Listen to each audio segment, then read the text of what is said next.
आणि आजच्या मोदींच्या दौऱ्यामध्ये इम्तियाज जलील यांची उपस्थिती सुद्धा चर्चेचा विषय ठरलेली आहे। इम्तियाज जलील यांच्याशी या सगळ्या अनुषंगाने बातचीत केलेली आहे कृष्णा गेंडे यांनी। मध्ये वंचित बहुजन आघाडी आणि एमआयएमची युती झालेली होती आणि राज्याच्या राजकारणाला एक वेगळं रूप मिळालेलं होतं। लोकसभा दोघांनी एकत्र लढवली। इम्तियाज जलील यांच्या नावानं यश मिळालं। इम्तियाज हे बहुजन वंचित आघाडी एमआयएम युतीचे पहिले खासदार आहेत। खरं तर ही युती 11 महिन्यानंतर संपुष्टात आली।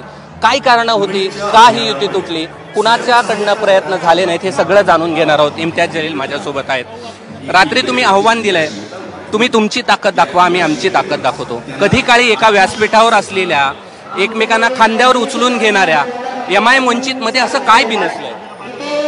मला कृष्णा फक्त हे सांगायचे आहे, जे आमच्या पार्टीच्या वतीने जे सांगायचे होते ते आम्ही परिपत्रकामध्ये जे प्रेस रिलीज होती त्या प्रेस रिलीजमध्ये दिलेले आहे। त्याच्या व्यतिरिक्त काही बोलायचं असेल तर नक्की माझे पार्टीचे जे अध्यक्ष आहे बॅरिस्टर असदुद्दीन अवैसी साहेब, ते त्याच्या बाबतीत अधिक बोलतील। पण माझ्या कार्यकर्त्यांशी मी संवाद साधला आणि त्यांचं पण काय सांगणं आहे हे त्यांचं जाणण्यासाठी मी काल एक मीटिंग घेतली होती आणि त्यामध्ये सगळ्यांनी सांगितलं की पार्टीचे अध्यक्ष जे निर्णय घेतील ते आम्हाला मान्य असणार आहे। तुम्ही किती जागा मागितल्यात? ते तर 17 म्हणतायत। मला नाही माहिती आहे की कुठून आलेला आहे फिगर उसमें, पण आता काय आहे की जेव्हा लास्ट मीटिंग झाली होती ते बाळासाहेब आणि असद अवैसी साहेब यांच्या दोघांमध्ये झाली होती, तर किती सीट्स द्यायचं होतं मला फक्त हे सांगायचे आहे। असदुद्दीन अवैसीने मला सांगितलं की आपल्याला निवडणूक नाही लढायची, तर नाही लढायचं। त्यांनी सांगितलं 2 वर लढायची किंवा 200 वर लढायची, त्याचं पालन करणार आहे। मी एक सिपाही आहे एमआयएम पार्टीचा, उसके अंदर त्यांनी मला जे आदेश देतील मी त्यावर। मी काल घोषणा केली आहे की आता आम्ही स्वतंत्र लढणार म्हणून। ते पार्टीचा अध्यक्ष बॅरिस्टर असदुद्दीन अवैसी साहेबांनी निर्णय घेतलेला आहे। मी एकटा घेऊ शकत काय असा निर्णय नाही घेऊ शकत, त्यांचा निर्णय आहे ते। पण वंचित आघाडीचे प्रकाश आंबेडकर यांनी काल असं म्हटलं की अजूनही आमची चर्चा सुरू आहे, आम्ही इम्तियाज जलीलच्या वक्तव्याला मानत नाही। ओवेसींचं काय म्हणणं आहे? मी काय सांगू, मी तुम्हाला असं वाटत असेल की हे इतका मोठा निर्णय इम्तियाज जलील स्वतः घेऊ शकत, हे होणारच नाही ना। उसके अंदर माझ्या पार्टीचे अध्यक्ष आहे, त्यांनी मला सांगितलं असं असं पत्र लिहायचं, असं असं प्रेस रिलीज इश्यू करायचं, ते केलेलं आहे मी। काय झालं काय, म्हणजे चुकलं कुणाचं? म्हणजे तुम्ही खूप जागा मागितल्या असं त्यांचं 8 सीट्स आम्हाला मान्य नाही आहे हे स्पष्टपणे माझ्या पार्टीच्या वतीने सांगण्यात आलेलं आहे। काय झाली, काय होतं चर्चा, फिसकटलं कुठे नेमकं? नाही, 288 पैकी तुम्ही 8 सीट्स देत असेल तर 8 सीट्स आम्हाला मान्य नाही आहे, कोणत्याही परिस्थितीत मान्य नाही आहे हे सांगू इच्छितो।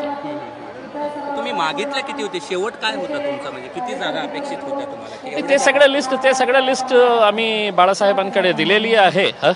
आता 1, 2, 5, 10 सीट्स इथे उथे आपण करू शकत, पण 288 पैकी फक्त 8 जागा देणं म्हणजे आमची म्हणजे याच्यावर काय बोलू मी, मला पण समजत नाही। पण अवैसी साहेबांनी हे निर्णय घेतलेला आहे, त्यांनी मला आदेश दिले की आपल्याला 8 वर लढायचं आहे तर नक्की 8 वर लढायचं। काय औरंगाबाद मध्ये जी जागा तुम्ही निवडून आला होता ती सुद्धा तुम्हाला मिळणं अपेक्षित होतं का? स्वाभाविक आहे, जेव्हा जे सिटिंग सीट असतं त्याच्यावर त्याच कॅन्डिडेट्सचा त्याच पार्टीचा अधिकार असतं, ते सेनेचा असू द्या, भाजपचा असू द्या, काँग्रेस असू द्या, राष्ट्रवादी असू द्या, आमचं स्ट्रॉंग होल्ड आहे। आणि आम्ही पत्रकामध्ये लिहिलेले आहे की हैदराबाद नंतर सगळ्यात जास्त सपोर्ट कुठेतरी मिळाला असेल तर आम्हाला हेच औरंगाबादमध्ये मिळालेला आहे ना, तर ते कसं सोडणार आम्ही? तुम्ही 6 विधानसभा क्षेत्रामधून निवडून आलात, त्यातली 1 जागा मिळाली। तुम्ही मराठवाड्यातल्या 14 जागा मागितल्या, 2 मिळाल्या,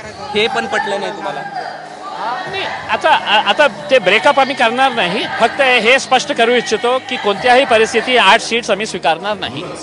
हे सगळं काही संपलंय, हे सगळं काही संपलंय आता? नाही, आता ते त्यांची बोलणी आता सुरू असेल आणि रात्री असद साहेबांनी मला सांगितलं की हो, बाळासाहेबांची माझी बोलणी झालेली आहे आणि आपल्याला हा निर्णय तुमचा आहे का ओवेसींचा आहे स्वतंत्र लढण्याचा? तुम्हाला असं वाटतं की इतका मोठा निर्णय एका लहान कार्यकर्ता घेऊ शकतं? मी पार्टीचा एक लहान कार्यकर्ता आहे, मला पार्टीचा आदेश आला होता, मी त्याप्रमाणे पत्र पाठवलं त्यांना। महाराष्ट्राचा अध्यक्ष आहे मी, लहान असूनही मी महाराष्ट्राचा अध्यक्ष आहे हे स्पष्ट करू इच्छितो। बरं, तुम्ही रात्री त्यांना आव्हान दिलंय की तुम्ही तुमची ताकद दाखवा, आम्ही आमची ताकद। नाही, म्हणजे तशी परिस्थिती आली तर काय करणार आम्ही?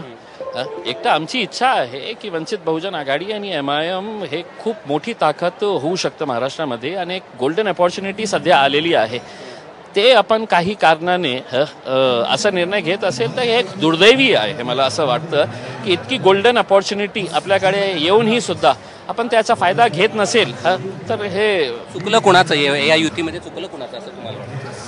आता काही आता काय आहे की आम्ही कुणाच्यावर बोट दाखवणार नाही. जे झालं ते झालं. पार्टीचा निर्णय माझ्या पार्टीच्या वतीने आलेला आहे.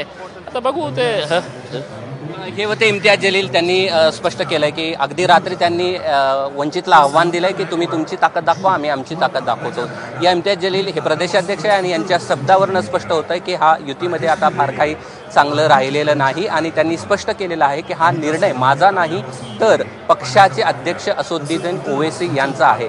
आणि त्यामुळे वंचित बहुजन आघाडी जी औरंगाबादमध्ये एकत्र आली होती, एक इतिहास घडवला होता, त्याच औरंगाबादमध्ये 11 महिन्यानंतर ही युती संपुष्टात आली हे मात्र निश्चित आहे. कॅमेरामन किरण कटारेसह मी कृष्णा केंडे, ABP माझा, औरंगाबाद.